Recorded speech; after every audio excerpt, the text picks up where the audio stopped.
ఎముక పుష్టికి తోడ్పడే పోషకాలు అనగానే కాల్షియం, విటమిన్ డి ముందుగా గుర్తుకొస్తాయి. కానీ ప్రోటీన్ తక్కువేమీ కాదు. మరి ఎముక బలంగా ఉండటానికి ప్రోటీన్ ఎలా సహాయపడుతుందో, ఎంత అవసరమో ఇవాల్టి వీడియోలో తెలుసుకుందాం.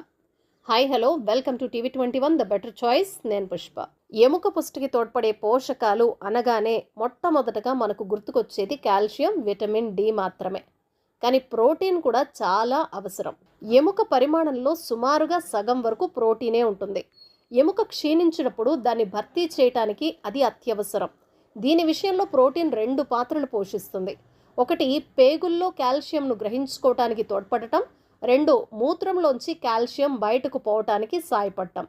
ఎముక బలంగా, ఆరోగ్యంగా ఉండాలి అంటే ప్రోటీన్, కాల్షియం 2 తగినంత మోతాదుల్లో ఉండాలి.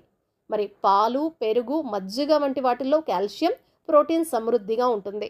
వీటిని రోజుకు 1 కప్పు మాత్రం